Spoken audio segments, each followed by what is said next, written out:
Wow, and I want to talk about the parallels between sports and jazz. Oh, I Lord, wanted there to is. talk give your perspective of those parallels of how what the pulse that the rhythm section creates. The hits and the lines that the horn players come together. That camaraderie of the horns and the rhythm section, and then of course with football with the camaraderie of the defensive line. Right. The linebackers, the defensive backfield, and then of Absolutely. course, and I love how you make the comparisons of like the defense, the rhythm backfield, section. the rhythm section, Section's the the offensive backfield. backfield. Yep, yep, Sure, yeah. So talk about your perspective on those on that link between football and jazz. Well, the main thing that I'm like quite aware of is well, of course.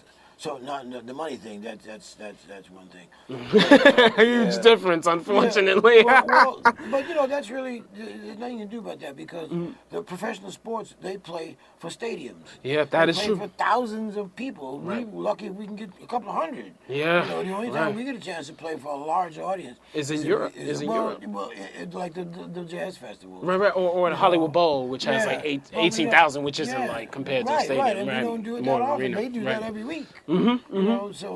So that's one, and then of course the TV exposure they get that we don't get either. So that's Right. so I leave that alone because that's so one-sided. My thing is how that we deal with a team, like a team effort. In both bands and in sports teams, because as you know, like in sports teams, when you get a couple of stars on a team, sometimes the team don't do that well. They may be okay, but they rarely do they get to the big dance. And I've come I say, man, stars do not make championship teams. Championship teams make stars. That's right. I mean, that's the way right. I look at it. And I feel the same way in our music. You get a band together that's put, when you get like 2 or 3 stars in the band and then the rest of the musicians, that band is not going to really, they'll make good music, of course. They'll always, if you're good, you're going to do something. It's not going to be a bust out. But you're not going to make the same music, the depth of music that a band that not necessarily has any stars, but everybody is focused on playing that music, and they're not their focus is not destroyed or what can happen when you're dealing with a star, because sometimes you can get like a little animosity can happen like in teams and in bands. Right. I have felt it myself, and I'm ashamed to say this, but I've done some gigs where we had like a couple of really superstars in the band, and I kind of objected because they were coming on kind of strong, and they were kind of ruining the overall camaraderie feeling that makes a good band. So when I played behind them, I didn't boot them as much as I would normally boot somebody. I didn't play badly, but I didn't boot them. And I'm not going to mention names, but I got a chance to talk to an offensive lineman. Who a professional offensive lineman, and he told me one day, I'm not going to mention any names, but he was they ran interference for one of the superstar running backs. Okay. And he said, Charlie said, there were times, he said, I'm ashamed to say this, and I didn't really mean to do it.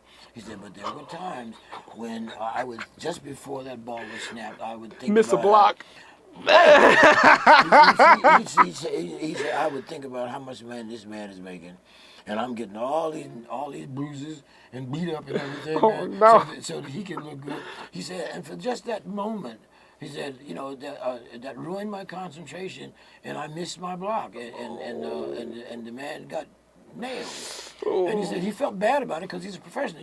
We have, even when we do things like that, we're pros, and we don't really mean to do that. Right. But that just goes to show Separate you, the man. personal and But it just goes to show you the concentration is very, very important as far as winning the game or making good music. It's just like in our band.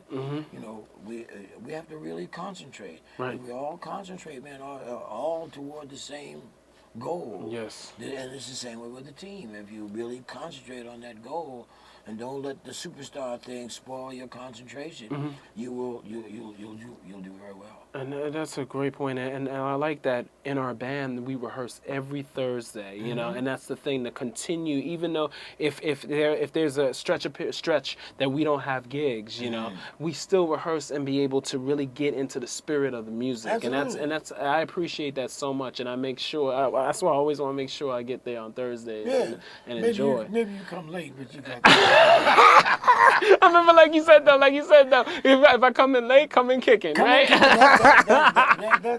That's right. And another point that I find interesting as far as the relationship between the athletic and the music is coaching. You know, Yes. coaching and being a leader. Being a band leader. Because you figure coaches, just to stay with football, but I mean, this actually goes with any of the professional sports, but let's stay with football because that's our favorite. You know? You take a coach can teach, but a good coach motivates. You know, because when you think about it, when a professional football player makes the pros, he or she, well, they ain't that many women, but he has already played 10 years of organized football. You do 2 years Pop Warner, 4 years in high school, 4 years in college. sometimes 5 years in college, sometimes, you know. That's a lot of, and that's all organized football. When they come to the pros, they really know about the game. Yes. So even though the coaches may have like a certain style or a certain type of, you know, a certain type of play, or you know, a certain thing that they do, like it's still they're still dealing with somebody who really people who really know the game.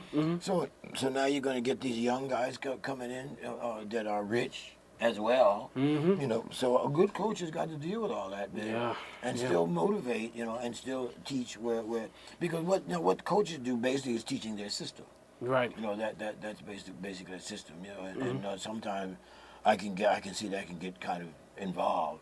But no matter what the system is, man, you know, it's still basic football, man. You know, I mean, football is still, no, you can have all the X and O's, all the system in the world, but it gets down to who's going to get knocked down, and you know who's going to execute, who's going to execute and execute with strength, you know, with strength. You know, I think football is more like that than any other sport, as far as where the brute strength is a major factor in if things are going to go well. You know, and of course it's cerebral as well. That's what I like about today's football. Yes. Because it ain't just about a bunch of dummies running around That's hitting each other, man. You got to have your mind together. And that playbook is like, oh my God. you know. And so our music is very similar to that, man. You know, I as a leader and other leaders, you know, and as a teacher, like even in school at the college, I'm teaching kids who can already play. At the New School University. Right. I'm teaching kids that can already play.